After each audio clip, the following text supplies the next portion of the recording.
ദേശവാസികളായ നിങ്ങൾക്ക് ഏവർക്കും ഞങ്ങളുടെ മധ്യാഹ്ന വന്ദനങ്ങളെ ഞങ്ങൾ അറിയിക്കുകയാണ്.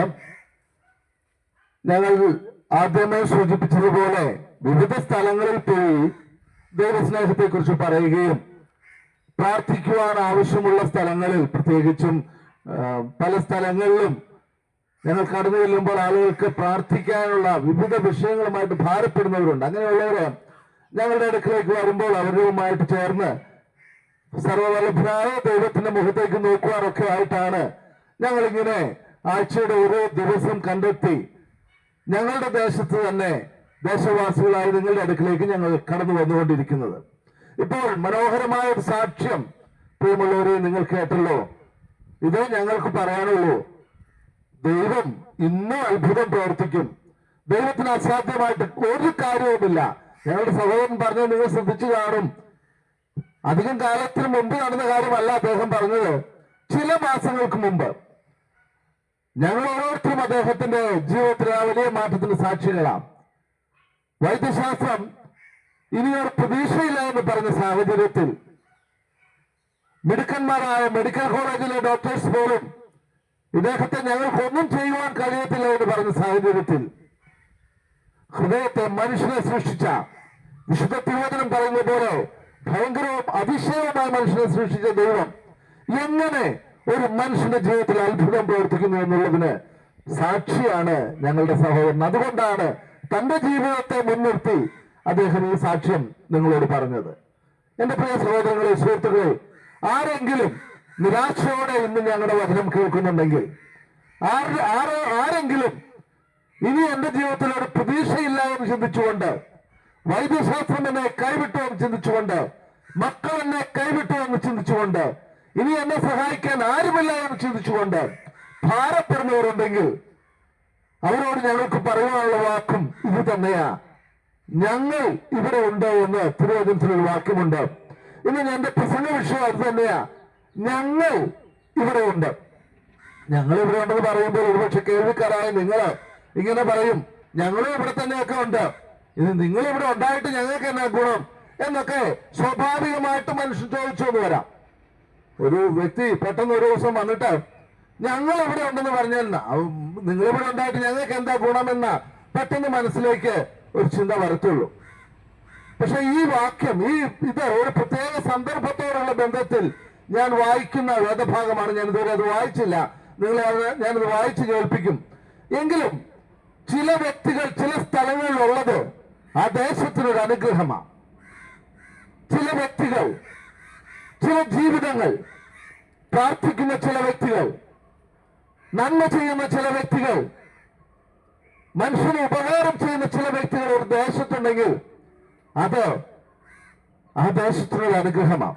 നമ്മൾ ചിലപ്പോഴൊക്കെ പണ്ടൊക്കെ പറയാറുണ്ടല്ലോ, കണ്ണുള്ളപ്പോ കണ്ണിന്റെ വില അറിയത്തില്ലെന്നൊക്കെ പറയും. എന്ന് പറഞ്ഞാല് ചിലരുടെയൊക്കെ വില അറിയണമെങ്കിൽ ആ സാഹചര്യം മുമ്പിൽ കടന്നു വരണം.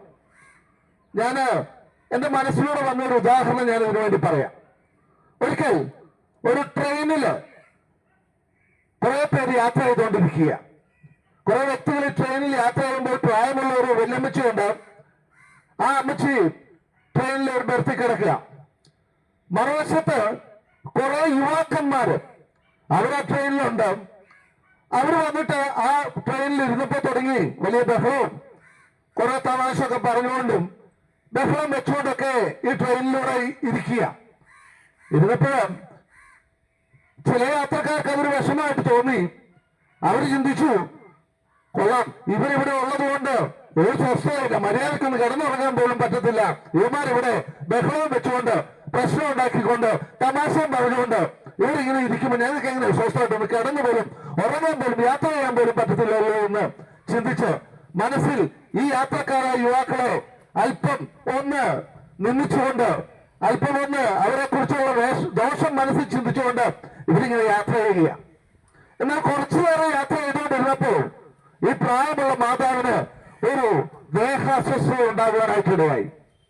അതുവരെയും ഈ യുവാക്കൾ ഇവിടെ വർത്തമാനം പറയുന്നതും മറ്റു പലതും ചെയ്തപ്പോൾ വിഷമമായിരുന്നു ഇവർക്ക്. ഇങ്ങനെ ഇരിക്കുമ്പോഴാണ് പെട്ടെന്ന് ഈ മാതാവിന് പെട്ടെന്നൊരു ദേഹ അസ്വസ്ഥത ഉണ്ടാകുവാനായിട്ട് ഇടയായത്. ആൾക്കാർ എന്ത് ചെയ്യണമെന്നറിയാതെ പരവശരായി. കാരണം യാത്രയിലാണ്, വിജനമായ സ്ഥലമാണ്, ട്രെയിൻ കടന്നു പോയിക്കൊണ്ടിരിക്കുന്നത്, അടുത്തൊരു ഹോസ്പിറ്റലൊന്നുമില്ല. ഈ മാതാവിനെ ഇപ്പോൾ എങ്ങനെ രക്ഷിക്കാൻ കഴിയും എന്ന് ഭാരപ്പെട്ടുകൊണ്ടിരുന്നപ്പോൾ അല്പം മുമ്പ് ശല്യക്കാരാണെന്ന് തോന്നിയ യുവാക്കന്മാർ ചാടി എഴുന്നേറ്റിട്ട് പറഞ്ഞു, നിങ്ങൾ ഭയപ്പെടണ്ട, ഞങ്ങൾ ഇവിടെയുണ്ട്. മെഡിക്കൽ കോളേജിൽ പഠിക്കുന്ന, മെഡിക്കൽ കോളേജിൽ ഗ്രാജുവേറ്റ് ചെയ്ത ഞങ്ങൾ ഇവിടെയുണ്ട്, ഞങ്ങൾ ഈ മാതാവിന്റെ കാര്യം നോക്കിക്കൊള്ളാമെന്ന് പറഞ്ഞു. ഞാൻ പറഞ്ഞു വന്നത് നിങ്ങൾക്ക് കാര്യം മനസ്സിലാവും തോന്നുന്നു. ചില സാഹചര്യങ്ങളിൽ ചിലരെയൊക്കെ കാണുമ്പോൾ, ചിലരൊക്കെ അയൽപക്കത്തുള്ളപ്പോൾ, ചിലരൊക്കെ പരിസരത്തുള്ളപ്പോൾ നമുക്ക് തോന്നും ഓരോ ശല്യമാണല്ലോ എന്ന്. ഒരുപക്ഷെ എന്നെ കേൾക്കുന്ന, ഞങ്ങളെ കേൾക്കുന്ന നിങ്ങൾക്ക് ചിലർക്ക് ഇത് ഞങ്ങളെ ഓർത്ത് പറയാനായിട്ട് ചിലപ്പോൾ തോന്നും. മര്യാദക്ക് വീട്ടിലൊന്നും ഇരിക്കാൻ തോന്നുമ്പോൾ അതോ മൈക്കും വെച്ചോണ്ട് ഇവിടേക്ക് വന്നിരിക്കുന്നു.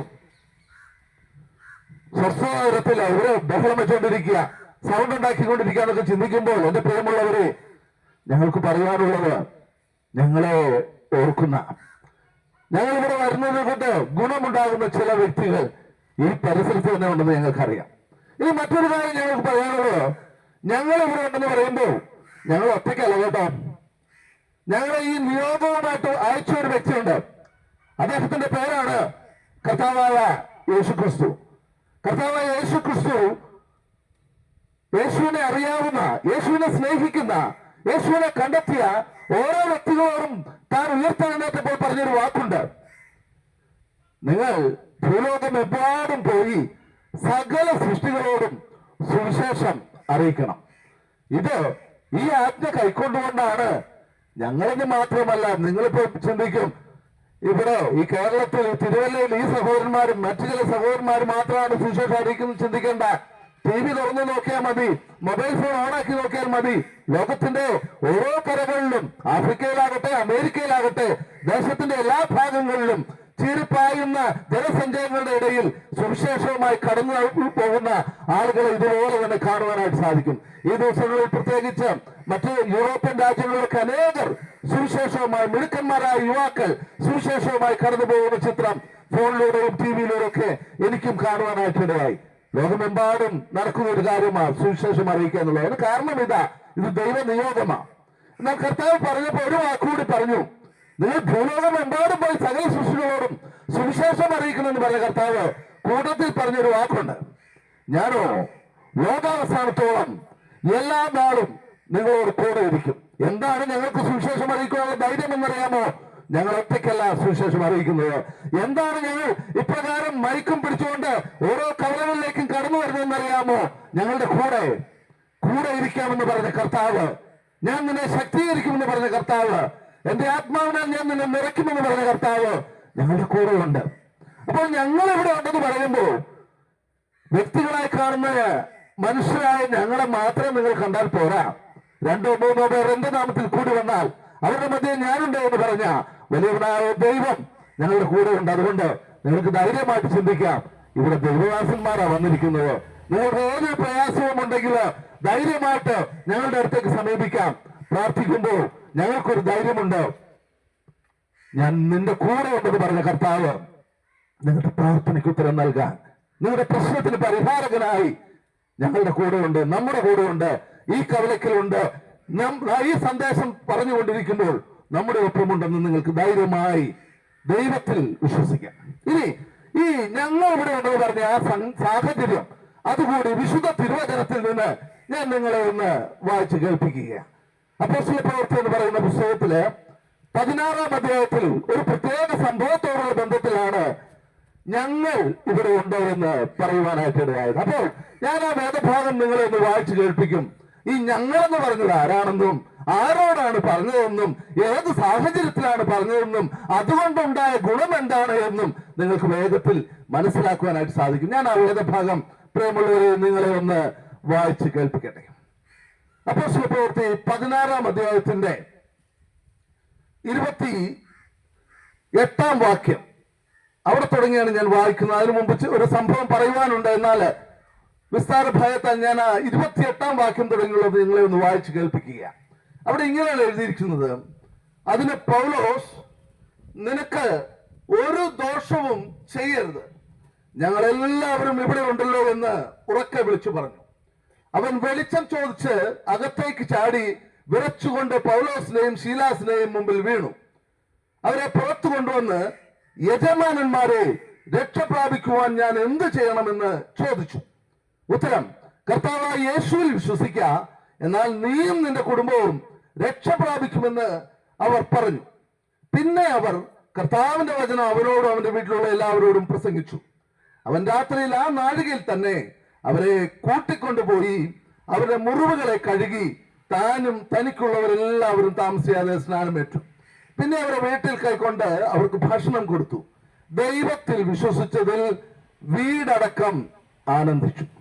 ഞാൻ ഈ വേദഭാഗം വായിച്ചപ്പോൾ നിങ്ങൾക്കത് എന്റെ വാക്കുകളെ ശ്രദ്ധിക്കാൻ കഴിഞ്ഞു എന്ന് ഞാൻ കരുതുകയാണ്. ഏതോ ഒരു വ്യക്തി അദ്ദേഹം നിരാശയുടെ മടിത്തട്ടിൽ ആണ്ട് കിടക്കുമ്പോൾ സ്വന്തം ജീവിതം തകർക്കുവാനായിട്ട് തീരുമാനിച്ച് കയ്യിലിരുന്ന വാളമെടുത്ത് തന്നെ തന്നെ കുത്തി കൊല്ലുവാൻ തീരുമാനിച്ച് ആ വാളം പിടിച്ചുകൊണ്ട് നിൽക്കുമ്പോൾ മറ്റു ചില വ്യക്തികൾ അവർ വന്നിട്ട് പറയുകയാണ്, നിനക്കൊരു ദോഷവും ചെയ്യരുത്, ഞങ്ങൾ ഇവിടെ ഉണ്ട്. അപ്പോൾ തന്നെത്താൻ കൊല്ലുവാൻ തീരുമാനിച്ച, ആത്മഹത്യ ചെയ്യുവാൻ തീരുമാനിച്ച ആ വ്യക്തി മറ്റു വ്യക്തികളെ വിളിക്കുന്ന ഒരു പേര്, യജമാനന്മാരെ, ഇനി എനിക്കൊരു രക്ഷയ്ക്ക് വേണ്ടി ഞാൻ എന്താ ചെയ്യേണ്ടത്? ആ വ്യക്തികൾ ഉത്തരം പറഞ്ഞു, നീ ധൈര്യമായിട്ടിരിക്കുക.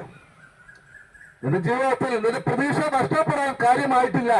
നിന്നെ രക്ഷിക്കുവാൻ, നിന്റെ നിരാശയിൽ, നിന്റെ ഇല്ലായ്മയിൽ, നിന്റെ വേദനയിൽ, നിന്റെ സങ്കടത്തിൽ നിന്നെ രക്ഷിക്കുവാൻ കഴിവുള്ള ഒരാളുണ്ട്. അദ്ദേഹത്തിന്റെ പേര് ഉയർത്തി പറഞ്ഞുകൊണ്ട് ആ വ്യക്തികൾ ഇങ്ങനെ പറഞ്ഞു, കർത്താവായ യേശു എന്നാണ് അദ്ദേഹത്തിന്റെ പേര്. അദ്ദേഹത്തെ വിശ്വസിക്കുക, എന്നാൽ നീയും നിന്റെ കുടുംബവും രക്ഷ പ്രാപിക്കും. ഇപ്പോഴും സംശയം ബാക്കിയായിരിക്കാം. ചോദ്യം ഇതായിരിക്കാം നിങ്ങളുടെ മനസ്സിൽ വരുന്നത്, ഏത് വ്യക്തിയാ ഇങ്ങനെ നിരാശയോടെ യജമാനന്മാരെ രക്ഷ പ്രാപിപ്പാൻ ഞാൻ എന്ത് ചെയ്യണമെന്ന് ചോദിച്ചെന്ന് ഒരുപക്ഷെ എന്റെ കേൾവിക്കാരായ നിങ്ങൾക്കൊരു സംശയം തോന്നും, ഒരു കൗതുകം തോന്നും. ഉത്തരം ഞാൻ പറയാം. അദ്ദേഹം ഒരു ഓഫീസറായിരുന്നു, ഒരു ജയിലറായിരുന്നു. കാരാഗ്രഹ പ്രമാണി എന്ന മലയാളത്തിൽ എഴുതിയിരിക്കുന്നത്. ജോലിയുണ്ട്, ശമ്പളമുണ്ട്, സമൂഹത്തിൽ സ്ഥാനമുണ്ട്, എല്ലാമുണ്ട്. പക്ഷെ ഇല്ലാത്ത ഒരു കാര്യം, സ്വസ്ഥതയില്ല. ഈ വ്യക്തിയുടെ അവസ്ഥ അതായിരുന്നു. എന്നാൽ ഈ കാരാഗ്രഹത്തിൽ യാദൃശ്ചികമായി ചില വ്യക്തികളെ കൊണ്ടുചെന്നിട്ടു. കുറ്റം ചെയ്തിട്ടൊന്നുമല്ല അവരെ കൊണ്ടുചെന്നിട്ടത്. അവരൊരു കാര്യം ചെയ്തു. അവരെന്ത് ചെയ്തെന്നറിയാമോ? അവര് സുവിശേഷം പറഞ്ഞുകൊണ്ട് നടന്നു. പലപ്പോഴും ആളുകൾക്ക് ഒരു വിഷമം ഉണ്ടാകുന്നു ഈ സുവിശേഷം പറയുക, സുവിശേഷം കേൾക്കുക എന്നുള്ളത്. സുവിശേഷം ഒരിക്കലും ആരെയും ദോഷത്തിലേക്ക് നയിക്കുന്നതല്ല. സുവിശേഷം ആരെയും കുറ്റം പറയുന്നതല്ല. സുവിശേഷം മറ്റുള്ളവരെ, മറ്റുള്ള മതത്തെ, മറ്റുള്ള ചിന്തകളെ, മറ്റുള്ളവരുടെ വിശ്വാസത്തെ ഹനിക്കുന്നതല്ല. ഞങ്ങൾക്ക് ആകെ പറയാനുള്ള ഒരു കാര്യം, നിങ്ങൾ നിരാശപ്പെടുമ്പോൾ, നിങ്ങൾ വേദനപ്പെടുമ്പോൾ, നിങ്ങൾ കഷ്ടതയിലൂടെ കടന്നു പോകുമ്പോൾ സാരമില്ല എന്നൊരു വാക്കാ പറയാനുള്ളത്. ഞങ്ങൾക്ക് പറയാനുള്ള ഒരു കാര്യം, നിങ്ങൾ ഒറ്റയ്ക്കാണെന്ന് തോന്നുമ്പോൾ ഒറ്റയ്ക്കല്ല എന്നുള്ള വാക്കാ ഞങ്ങൾക്ക് പറയാനുള്ളത്. ഞങ്ങൾക്ക് പറയാനുള്ള ഒരു കാര്യം, നിങ്ങളുടെ പ്രശ്നത്തിന് പരിഹാരമുണ്ടെന്നുള്ളൊരു വാക്കാ പറയാനുള്ളത്. ഞങ്ങൾക്ക് പറയാനുള്ള ഒരു കാര്യം, ജീവനുള്ള ഒരു ദൈവമുണ്ടെന്നുള്ള കാര്യമാണ് ഞങ്ങൾക്ക് പറയാനുള്ളത്. ഞങ്ങൾക്ക് പറയാനുള്ള ഒരു കാര്യം, ഈ ലോകത്തെ ജീവിതം കൊണ്ട് ജീവിതം തീരുകയല്ല, ഈ ജീവിതത്തിനപ്പുറം മറ്റൊരു ജീവിതമുണ്ടോ എന്നുള്ളതാ ഞങ്ങൾക്ക് പറയാനുള്ളത്. ഞങ്ങൾക്ക് പറയാനുള്ള കാര്യം, നമ്മുടെ ശരീരം വിലപ്പെട്ടതാണ് എന്നുള്ളതാ. ഞങ്ങൾക്ക് പറയാനുള്ള കാര്യം, മദ്യപിച്ച് മറ്റുള്ള തെറ്റായ വഴിയിലൂടെ പോയി ഈ വിലപ്പെട്ട ശരീരം നഷ്ടപ്പെടുത്തി കളയരുത് എന്നുള്ളതാ. ഞങ്ങൾക്ക് പറയാനുള്ള കാര്യം, നിന്നെപ്പോലെ നിന്റെ ആൾക്കാരെ സ്നേഹിക്കാനാ. സുഹൃത്തുക്കളെ, സഹോദരങ്ങളെ, ഇതിനകത്ത് എവിടെയോ തെറ്റുള്ളത്. പക്ഷെ എന്നാലും പലപ്പോഴും പറ്റുന്ന എന്താണെന്നറിയാമോ? ഇന്നും അനേക സ്ഥലങ്ങളിൽ ഈ സുവിശേഷം പ്രസംഗിച്ച ദേവദാസന്മാർ കാരാഗൃഹത്തിൽ അടയ്ക്കപ്പെട്ടതിന്റെ വാർത്തകൾ നിങ്ങൾ കേട്ടിട്ടുണ്ടാകാം. ഞാൻ വിശദീകരിക്കാനായിട്ട് പോകുന്നതല്ല. സുവിശേഷ നിമിത്തം തടവറയിലേക്ക് കടന്നു പോയാലും അവിടെയും ഈ ദേവദാസന്മാർ ചെയ്യുന്ന കാര്യം എന്തായിരുന്നു അറിയാമോ? അവിടെ വായിക്കുന്ന ഒരു വാക്കുണ്ട്. ആ ദേവദാസന്മാരുടെ പേര് ഞാൻ പറയാം, പൗലോസ്, ശീലാസ്. കാരാഗൃഹത്തിൽ അവരെ അടച്ചു. തെറ്റ് ഞാൻ പറഞ്ഞു, അവർ വേറെ തെറ്റൊന്നും ചെയ്തില്ല, സുവിശേഷം പറഞ്ഞു എന്നുള്ള തെറ്റേ ചെയ്തോളൂ. അത് തെറ്റുമല്ല. എന്നാൽ അതിന് കൊടുക്കേണ്ടി വന്ന ശിക്ഷ, അവര് ജയിലിൽ അടയ്ക്കപ്പെട്ടു. ആമത്തിലിട്ടെന്നാ പറയുന്നത്. ഇരുട്ടുള്ള മുറിയിൽ ആമത്തിൽ അവരെ ഇട്ടു. എന്നാൽ ആ ആമത്തിൽ കിടക്കുമ്പോഴും ആ ദേവദാസന്മാർ എന്ത് ചെയ്തെന്നറിയാമോ? കാരാഗൃഹത്തിൽ ഇരുന്ന് ദൈവത്തെ പാടി സ്തുതിച്ചുകൊണ്ടിരുന്നു. എന്റെ പ്രിയമുള്ളവരെ, ദൈവത്തെ അറിയുന്നവർക്ക്, ദൈവത്തെ കണ്ടുമുട്ടിയവർക്ക് ജീവിതം കാരാഗൃഹമാണെന്ന് തോന്നിയാൽ പോലും അവര് സ്വന്തം ജീവിതത്തെ പഴിച്ചുകൊണ്ടിരിക്കത്തില്ല. അവരവിടെയും ദൈവത്തെ പാടി സ്തുതിച്ചുകൊണ്ടിരിക്കും. എനിക്കറിയാം, എന്നെ കേൾക്കുന്നവരിൽ ചിലരുടെ ജീവിതം ഇന്നും കാരാഗ്രഹത്തിലായിരിക്കും. നിരാശയുടെ കാരാഗ്രഹത്തിൽ, വേദനയുടെ കാരാഗ്രഹത്തിൽ, ഏകാന്തതയുടെ കാരാഗ്രഹത്തിൽ. അവിടെ നിരാശയോടെ കടന്നു പോവുകയല്ല വേണ്ടത്. അവിടെയും നിങ്ങളെ സമാധാനത്തിലേക്ക് നയിക്കുവാൻ, അവിടെയും നിങ്ങൾക്ക് സ്വസ്ഥത വരുവാൻ, അവിടെയും പാട്ടും സ്തുതിയും ചെയ്യുവാൻ നിങ്ങളെ സഹായിക്കുന്ന ഒരു കാര്യമുണ്ട്, ദൈവത്തെ അറിയുക എന്നുള്ളത്. ഈ ദേവദാസന്മാർ കാരാഗ്രഹത്തിൽ കിടക്കുമ്പോഴും ദൈവത്തെ പാടി സ്തുതിച്ചുകൊണ്ട് നടക്കിയിരിക്കുക. കയ്യിൽ ആമമുണ്ട്, കയ്യിൽ ചങ്ങലയുണ്ട്, ഇരുട്ടിന്റെ അവസ്ഥയിലാണ്. പക്ഷേ അവരുടെ മനസ്സിൽ വെളിച്ചമുണ്ടായിരുന്നു, അവരുടെ ഹൃദയത്തിൽ ആനന്ദമുണ്ടായിരുന്നു, അവരുടെ കൂടെ ദൈവമുണ്ടായിരുന്നു. എന്നാൽ മറുവശത്ത് കാരാഗ്രഹത്തെ കാവൽ ചെയ്യുന്ന കാരാഗ്രഹ പ്രമാണി, കാഴ്ചയിൽ അദ്ദേഹം പുറത്താണ്, സമൂഹത്തിൽ സ്ഥാനമുണ്ട്. പക്ഷേ നിരാശയോടെ അദ്ദേഹം ആ കാരാഗ്രഹത്തിന് പുറത്ത് നിൽക്കുകയാണ്. ദൈവത്തെ അറിയുന്നവൻ കാരാഗ്രഹത്തിലും സന്തോഷിക്കുമ്പോൾ സമൂഹത്തിൽ എന്തുണ്ടെന്ന് പറഞ്ഞാലും ദൈവമില്ലെങ്കിൽ അവരുടെ ജീവിതം നിരാശയുടെ അടിത്തട്ടിലായിരിക്കും എന്നുള്ളതിന് മറ്റൊരു ഉദാഹരണം ഞാൻ പറയേണ്ട ആവശ്യമില്ലല്ലോ. ഈ കാരാഗ്രഹ പ്രമാണി ഒരു പ്രത്യേക സാഹചര്യത്തിൽ ഒരു തീരുമാനമെടുത്തു, ഇല്ല, ഇനി ജീവിച്ചിരുന്നിട്ട് അർത്ഥമില്ല. അദ്ദേഹം അപ്പോഴെടുത്ത് ചെയ്തൊരു കാര്യമാ, തന്റെ കയ്യിലിരുന്ന വാളെടുത്ത് തന്റെ ജീവിതം അവസാനിപ്പിക്കുവാനായിട്ട് അദ്ദേഹം ശ്രമിച്ചു. എന്നാൽ അവിടെ ആ കാരാഗ്രഹ പ്രമാണി ആ പ്രവൃത്തി ചെയ്യുന്നത് കണ്ടുകൊണ്ട് കാരാഗ്രഹത്തിന്റെ ഉള്ളിൽ അകത്തെ ഇരുണ്ട അറയിൽ കിടക്കുന്ന ഈ വ്യക്തികൾ ചെയ്ത കാര്യമായി, ഈ സുവിശേഷന്മാർ ചെയ്ത കാര്യമാണ് ഞാൻ നിങ്ങളെ വായിച്ചു കേൾപ്പിച്ചത്.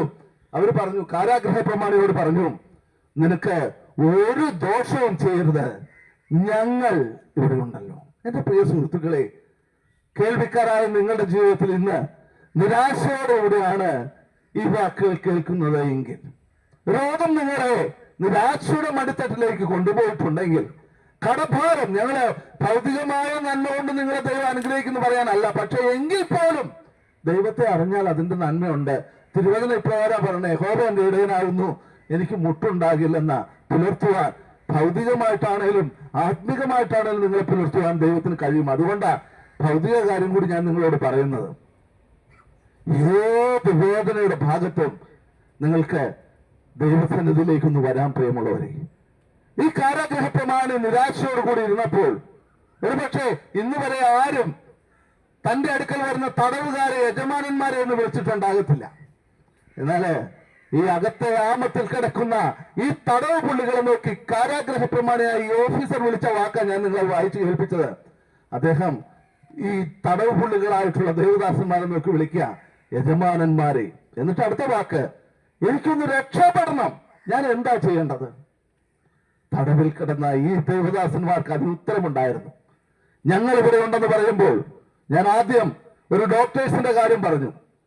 ഒരു ആവശ്യഘട്ടത്തിലാ ചിലരുടെയൊക്കെ വില നമുക്ക് അറിയാനായിട്ട് സാധിക്കത്തുള്ളൂ. ഈ ദേവദാസന്മാരുടെ വില അറിഞ്ഞ കാരാഗ്രഹ പ്രമാണി അവരെ യജമാന്മാരെ എന്ന് വിളിച്ചുകൊണ്ട് ചോദിക്കുക, ഞങ്ങൾ എന്താ ചെയ്യേണ്ടത്, ഞാൻ എന്താ ചെയ്യേണ്ടത്?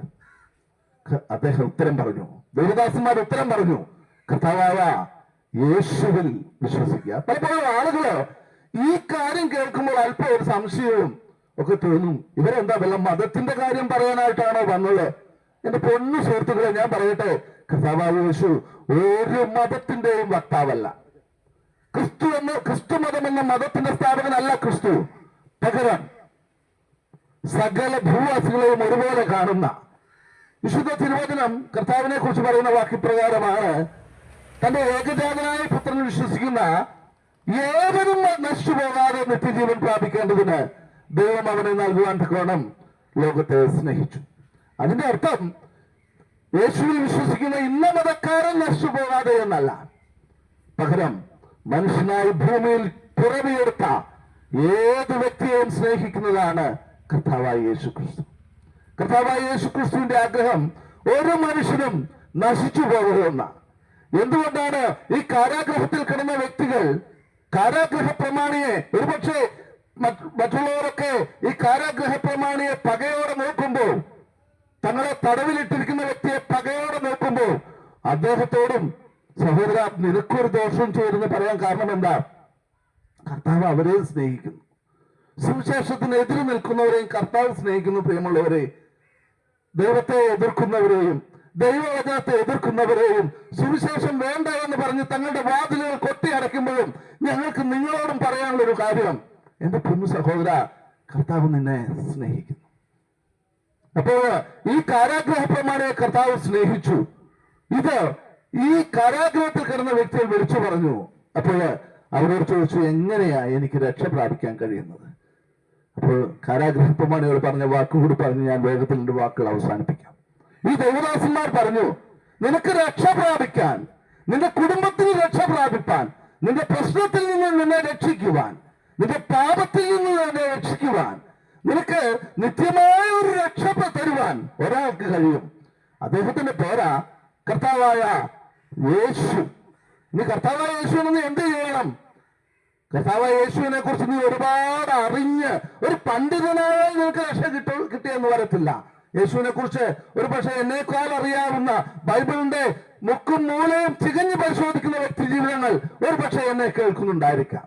അറിവ് രക്ഷയിലേക്ക് നയിക്കത്തില്ല. പ്രിയമുള്ളവരെ, മതങ്ങളോ തത്വശാസ്ത്രങ്ങളോ തത്വസംഹിതകളോ മറ്റ് അനേക വിഷയങ്ങൾ നിങ്ങൾ പഠിച്ചു എന്നുള്ളത് കൊണ്ട് അതൊന്നും നിങ്ങളുടെ ജീവിതത്തിന്റെ രക്ഷയിലേക്ക് നയിക്കത്തില്ല. പിന്നെ എന്താ പറയാ രക്ഷയിലേക്ക് നയിക്കുന്നത്?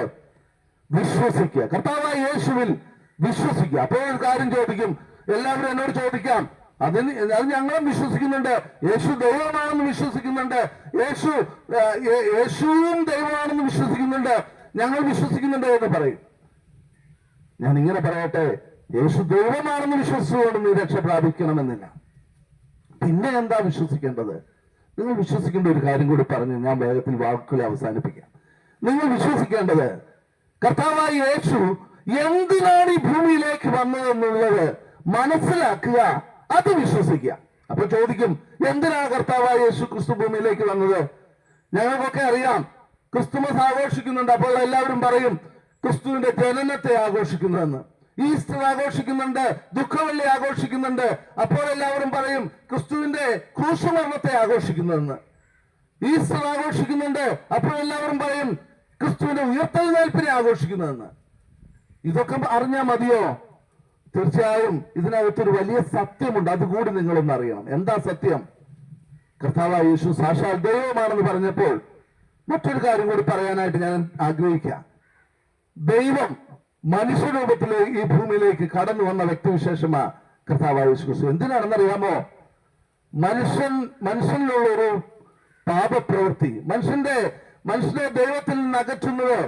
വിശുദ്ധ തിരുവചനം ഇങ്ങനെ പറയുന്നു, നിങ്ങളുടെ പാപമത്രേ നിങ്ങളെയും ദൈവത്തെയും തമ്മിൽ അകറ്റുന്നത്. മനുഷ്യനാണോ അവൻ പാപിയ?